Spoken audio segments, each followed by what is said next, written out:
This is everything you need to know about dyslexia. Dyslexia is a neurocognitive disorder that primarily makes it much more difficult to read and write, and has lots of other effects too.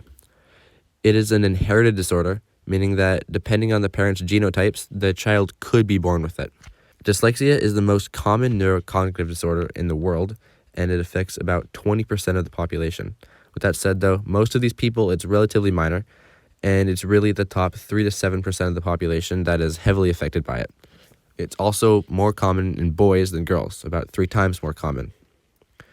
People with dyslexia often misspell or misread words. More specifically, they usually confuse visually similar words, such as cat or cot. Also, individual letters that are visually similar, like lowercase b and d. They also commonly confuse the order of letters in a word, and may read slower than the average person because of the added difficulty of reading. There are also some other symptoms of dyslexia that many people don't know about that aren't really related to reading and writing, such as somewhat minor short-term memory loss.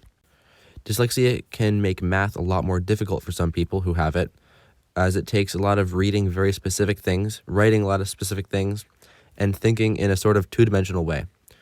Some of these other symptoms can also be very similar to ADHD. It can be harder to maintain focus on one thing and much harder to block out distractions while trying to focus.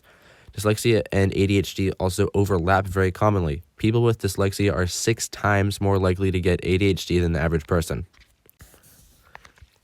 People often judge people with dyslexia too fast because they misspell or misread words, but dyslexia does not mean you are dumb. It is not associated with low IQ whatsoever, and people with dyslexia are actually often a lot more creative, better at problem solving, and think more visually and three-dimensionally, which can be a really useful thing at times. Over 50% of NASA employees are dyslexic because they actively look for it when hiring because of this. Einstein also had dyslexia.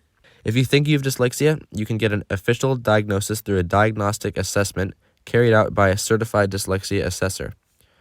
There is no cure for dyslexia, and there isn't really any medication to help with the reading and writing part. The best you can do is really just general practice in reading and writing skills and memorizing how to spell words better. If you have a child with dyslexia, it's best to start at a young age and really help them with their skills then. And that's mostly everything you need to know about dyslexia.